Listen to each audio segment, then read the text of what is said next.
Gene Fiscal. And I'm Roger Debit. And welcome to At the Seminars with Fiscal and Debit. Gene, this year marks the 50th anniversary of Steven Spielberg's epic film, which launched his career.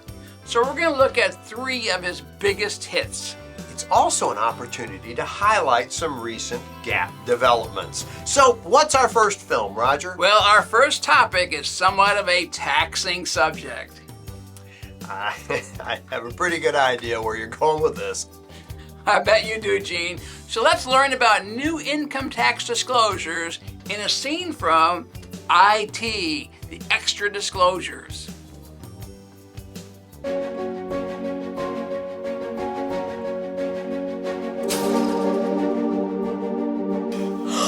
Who are you?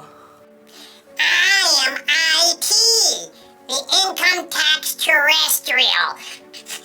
I've traveled light years to bring wisdom about income taxes. Smelly, why does your room smell like Form 1120 on fire? That's not me, it's him. Wait, who cares about income taxes?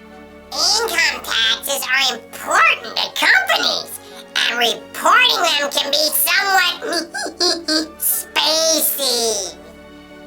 So why are they so confusing? Investors across the universe have asked the same question. They want better disclosures to see how tax rates affect things like future cash flows, tax risk, and tax planning. Okay, so IT, why do you smell like burnt files? I've been through Topic 740. Is that like Area 51? Close! It's the guidance for all entities on income tax disclosures. So why are you here? To prepare humanity for future changes in tax legislation. To improve transparency. To show how taxes affect cash flows and capital allocation. And to phone home. Phone who?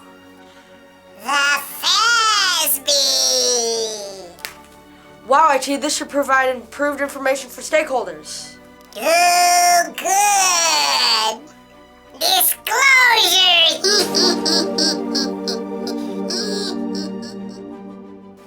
I think I get it now. Transparency in taxes isn't scary, it's enlightening. I still think he smells weird. So, Gene, what'd you think? Pretty good, Roger. I give it a thumbs up. I must agree, thumbs up.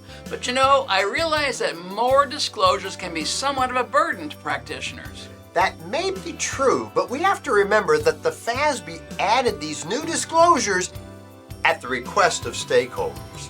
Very true, Gene. We have to keep the customer satisfied. So what's our next film? Our next film takes us to a small island off the coast of Costa Rica, where an eccentric man has developed an equally eccentric amusement park. Ah, yes, this one is a classic of monstrous proportions. So sit back and enjoy Revenue Park.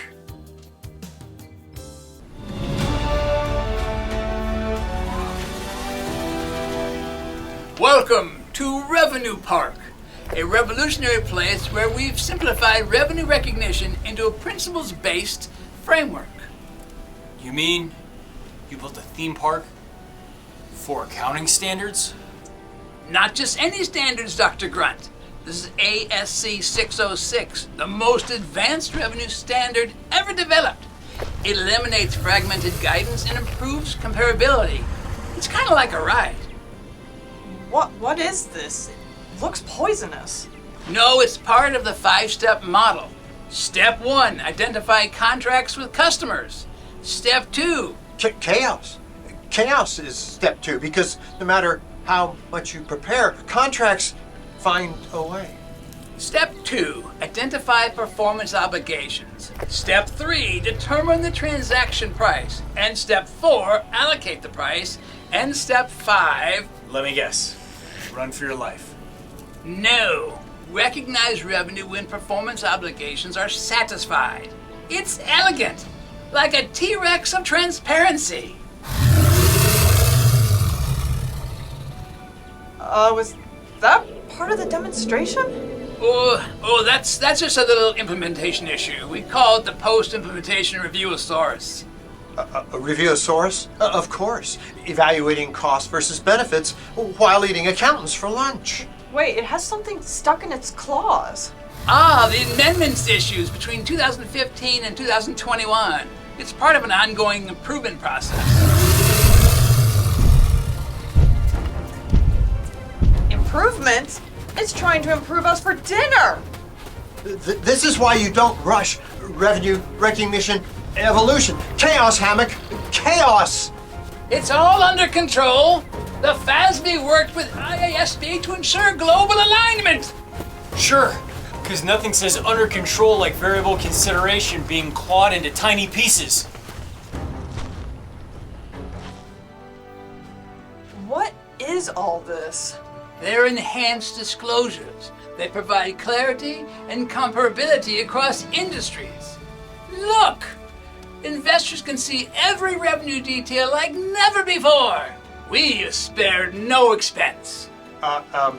Actually, it says here you cut 80% of the implementation budget. Okay, fine. We spared some expense. I really hate that guy. Oh great, so investors will know exactly how we will be eaten. Life lesson. Just because you can create a unified revenue standard doesn't mean you should.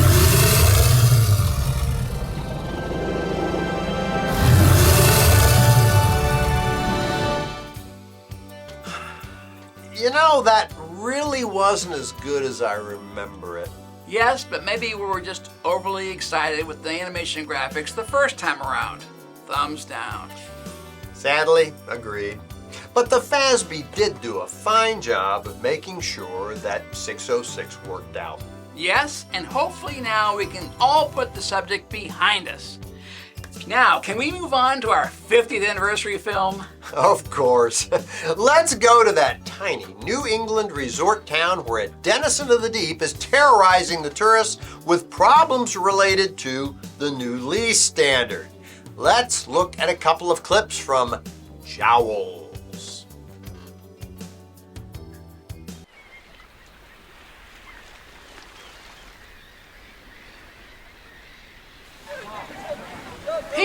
People, settle down.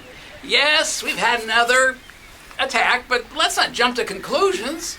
Mayor, this lease beast is no joke. It's not just biting through leases, it's devouring our balance sheet. You're all missing the point. This ain't about beasts. It's about topic 842. Under common control, it's a feeding frenzy. Squint's right. The legally enforceable terms and conditions of these leases are murkier than the water out there. If the terms aren't written down, Then the least beast smells blood. You're chum, mate. But isn't there a practical expedient for private companies? sure, but only if you've got written terms. No written terms, no expedient. You're gonna need a bigger lease. And what about leasehold improvements? We just rebuilt the bait shop last year. Now it's gone. And you're telling me we have to amortize it over 1 year? Aye, lads, that's common control for you. Short leases, big bites. And if the improvements ain't tied to a proper lease, you're just driftwood. Isn't there anything we can do? We need to go out there, figure out exactly what's legally enforceable, and face this beast head on. There she is. Look at her dragging all those unwritten agreements. Is that a renewal option in her teeth? Aye, and it's got no fixed terms. That's a classic move under common control. What do we do? We've got two options. One, we use the practical expedient and rely on the written terms. And two? We capitalize it. Pray it doesn't sink the whole boat. Here she comes! Quick! Are there any legally enforceable terms in here? Forget the terms. It's time to send this beast back to the deep.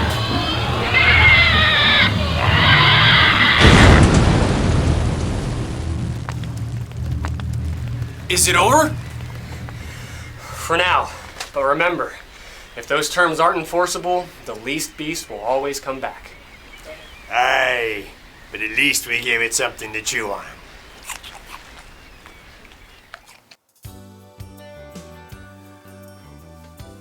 I really don't remember the film being that boring.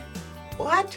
It was brilliant, particularly the way they solved not one, but both of the common control lease issues. Who cares? If I wanted to learn about accounting, I would take CPE. Well, too bad. Thumbs up.